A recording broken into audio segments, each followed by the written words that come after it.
आज आपण पाहणार आहोत सगळ्यांचा आवडता पदार्थ तंदुरी चिकन। रेस्टॉरंटमध्ये मिळतं तसं परफेक्ट तंदुरी चिकन घरच्या घरी कसं बनवायचं ते आज मी तुम्हाला दाखवणार आहे। अनेक वेळा तंदुरी चिकन बनवायचा प्रयत्न केला असेल पण त्याला ती परफेक्ट चव आणि रंग आला नसेल तर काळजी करू नका, व्हिडिओ शेवटपर्यंत बघा। अगदी परफेक्ट असं तंदुरी चिकन आज आपण बनवणार आहोत। तर मी आता इथे घेतलेली आहे गाळणी, त्याखाली एक बाउल ठेवून घेतलेला आहे। तर त्यात मी 200 ग्रॅम एवढं दही घेतलेलं आहे।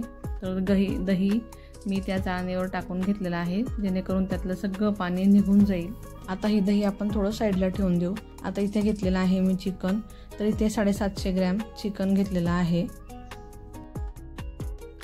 तर मी आता हे पीस इथे पाण्याने स्वच्छ धुवून घेतलेले आहेत। तर त्या पीसला अशा चिरा मारून आणायचे आहेत, असे कट करून आणायचे आहेत।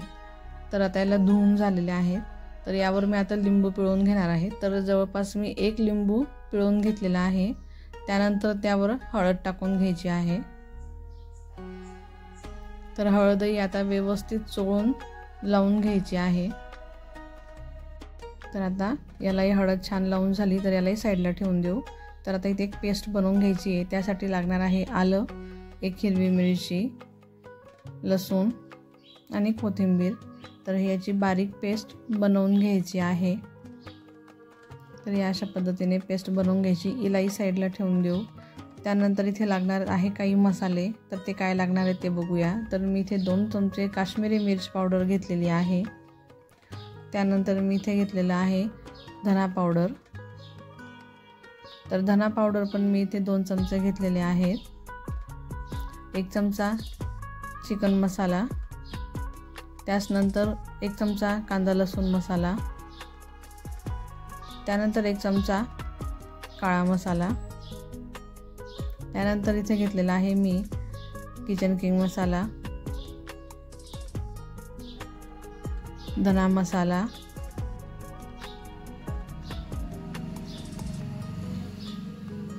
हळद। तर इथे एवढे मसाले लागणार आहेत। तुमच्याकडे जे मसाले असतील ते तुम्ही वापरू शकतात। तर तुम्ही बघू शकतात की दहीमधलं केवढं पाणी निघालेलं आहे, म्हणून दही गाळूनच घ्यायची, म्हणजे त्यातलं पाणी काढूनच घ्यायचं आहे। तर मी ती दही एका बाउलमध्ये काढून घेतलेली आहे। तर तुम्ही आता बघू शकतात की दही किती कोरडी झालेली आहे, म्हणजे त्यातलं पाणी निघालं आहे। तर छान घट्ट दही ती आता झालेली आहे। तर त्याला छान चमच्याने फेटून घ्यायची आहे, त्यातले खडे व्यवस्थित मोडून घ्यायचे। त्याला छान फेटून घेऊ। तर दही आता इथे छान फेटून झालेली आहे।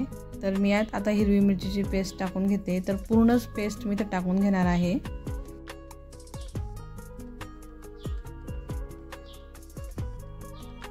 तर तिलाही व्यवस्थित मिक्स करून घेईल।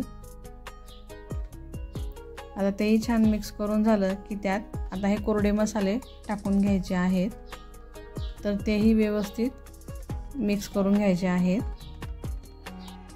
तर तेही व्यवस्थित मिक्स करून घ्या, कारण त्यात काही वेळेला मसाल्यांचे गाठी राहून जातात, गिठोळ्या राहून जातात। तर ते आपल्याला व्यवस्थित मोडून घ्यायचे आहेत। तर छान फेटून घ्यायचं आहे। त्यानंतर त्यात लागणार आहे मीठ। तर मीठ तुम्ही हे चवीनुसार टाकून घ्या। तर यालाही व्यवस्थित मी आता मिक्स करून घेते।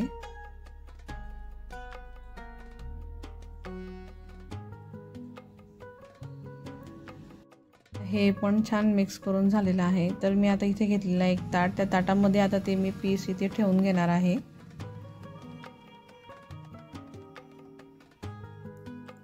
तर त्या पीसला मी आता मसाला लावून घेते। ते तर हा पूर्ण मसाला लागून जाणार आहे।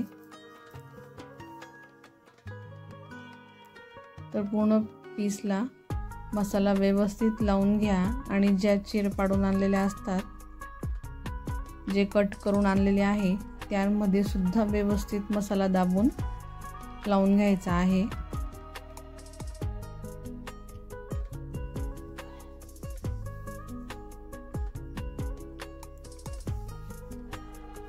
व्यवस्थित मसाला लावून झाल्यानंतर परत त्याला पलटवून घ्यायचा आहे आणि मागच्या साईडने सुद्धा व्यवस्थित असा मसाला आपल्याला लावून घ्यायचा आहे।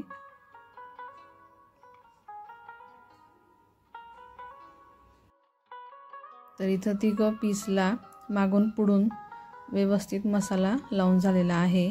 तर मी त्याला एका भांड्यामध्ये टाकून घेणार आहे आणि मॅरिनेट करायला ठेवून देणार आहे। तर मी हे साधारण 12 ते 1 वाजेच्या दरम्यान मॅरिनेट करून ठेवते आहे, कारण मी हे रात्रीच्या वेळी बनवणार आहे।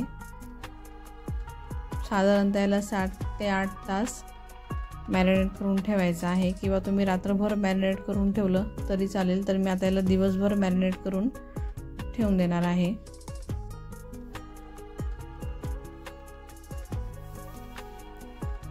तर बघू शकतात आता हे छान मॅरिनेट झालेलं आहे।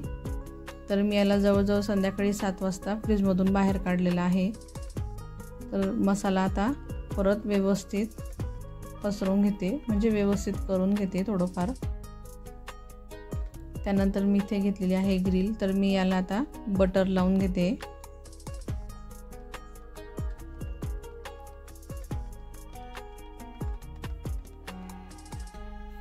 तर मी आता ते पीस ग्रिलवर ठेवून घेते।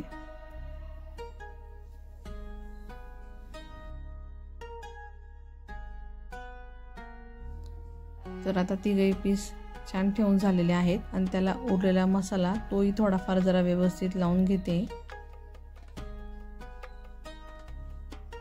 तर मी आता याला ओव्हनमध्ये ठेवून देते। ओव्हन मी प्रीहीट करून ठेवलेलं होतं।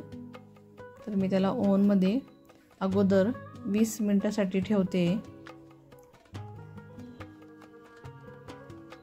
20 मिनिटानंतर मी याला परत बाहेर काढून घेईल। तर आता 20 मिनिटं झालेले आहेत। त्याला आता मी परत बाहेर काढून त्यांना पलटवून घेणार आहे। तुम्ही बघू शकतात बऱ्यापैकी तरी व्हायला आलेले आहेत। तर मी आता याला पलटवून घेते।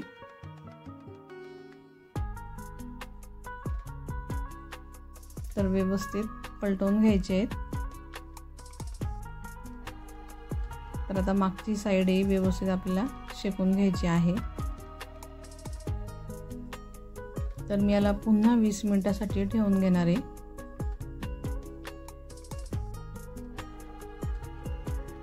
जवळजवळ याला शिजायला 1 ते सव्वा तास लागून जातो। तर मी आता याला 20 मिनिटासाठी ठेवलेलं आहे। तर आता इथे परत 20 मिनिटं झालेली आहेत। आता मी याला परत पलटवणार आहे, कारण छान कुरकुरीत होण्यासाठी मी परत यावर बटर लावून परत 10 मिनिटासाठी ठेवणार आहे। तर तुम्ही या जागेवर तूप किंवा बटर काहीही लावू शकता। तर मी इथे बटर लावून घेते।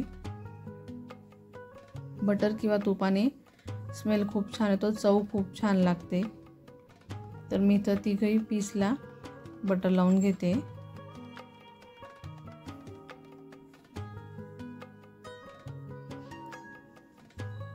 आता इथे छान बटर लावून झालेला आहे। तर मी आता याला पुन्हा 10 मिनिटासाठी ठेवते आणि 10 मिनिटं झाल्यानंतर परत यांना पलटवेल। बटर लावून परत 10 मिनिटं छान कुरकुरीत तयार करून घेतलेले आहे। तर तुम्ही बघू शकता की किती छान तंदूर तयार झालेले आहेत। छान कलरही आलाय आणि छान शेकलाही गेलेला आहे।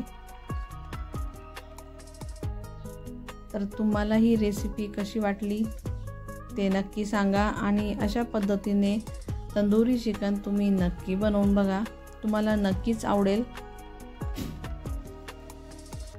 तर ही रेसिपी आवडली असेल तर व्हिडिओला लाईक करा, शेअर करा आणि चॅनलला सबस्क्राईब केलेलं नसेल तर प्लीज चॅनलला नक्की सबस्क्राईब करा। धन्यवाद।